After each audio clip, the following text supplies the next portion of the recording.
Today, I'd like to talk a little bit about the participant tracking feature because I have the feeling that that may be somewhat confusing for people.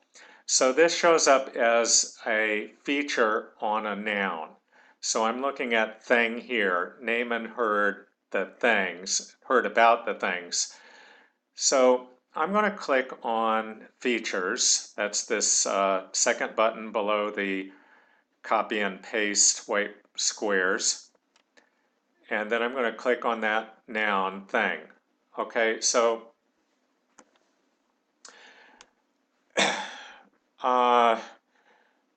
the proximity, we have participant tracking here and proximity. I'm going to talk about those two things. So I've mentioned this before, but routine is the default one for something that we have referred to before in participant tracking.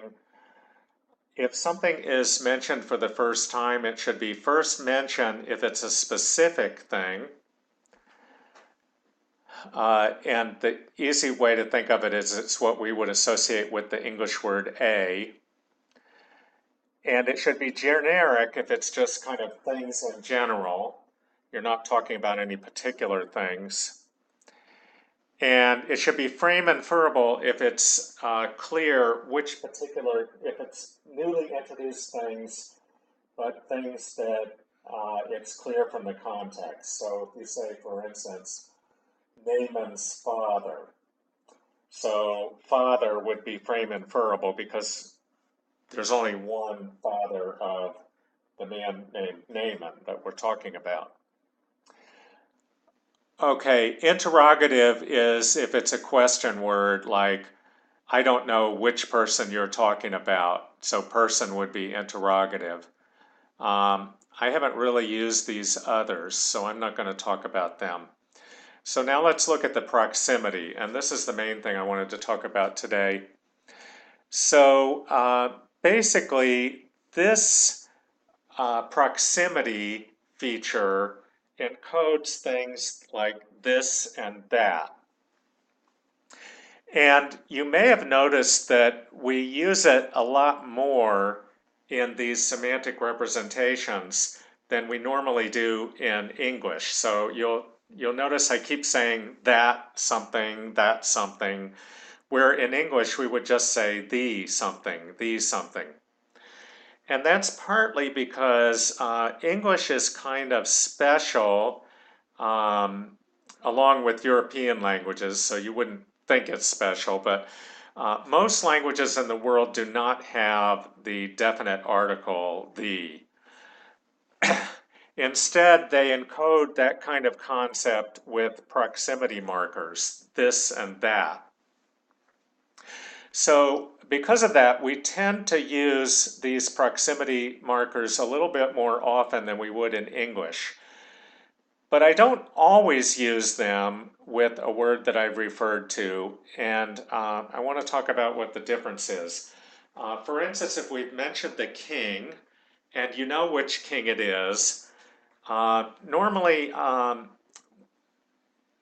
like I might introduce the king with a king, or if it's clear from the context, like the king of Israel, then maybe I would make it frame inferable because it's Israel's king.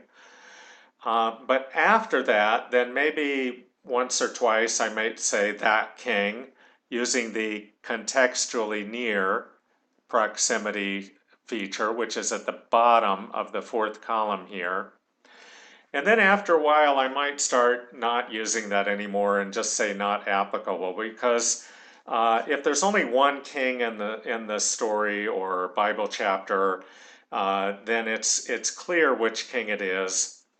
So then I usually drop that and just say not applicable. The contextually near with, so on the other hand, if it's a word like person or man, then because those words occur so frequently, and there are probably many people and many men in a story, then I might continue to use the contextually near feature for those words to make it clear that it's the man that I've been talking about. Now, the one contextually near with focus, usually I use that when there's more than one noun that represent two different things, like in the same verse or same paragraph or something. So if I say, there's a man who went to the store, and then now that man sees another man. And then I would say, this man was very tall. So to specify that contextually near with focus is it's the new man, I might use contextually near with focus to say this man, the one that I'm speaking about now. There are some others, so contextually near means in the context, like what you're talking about, but sometimes there are other choices, especially when people are speaking. So if somebody's talking to someone and he says, look, this statue, you need to worship this statue. So suppose the king says that to the people, and if the statue is near the speaker and the listener, then you'd pick this second choice for proximity. That'll come out translated in English as this. Similarly, there are choices when someone is speaking for near the speaker or near the listener. If it's near the speaker but not near the listener, then you could choose that. And then there are choices for remote within sight or remote out of sight. So those are features for when you're speaking about something. And then there's temporally near and temporally remote. In other words, in time. So this is an event that happened at a nearby time. I haven't really used that very much.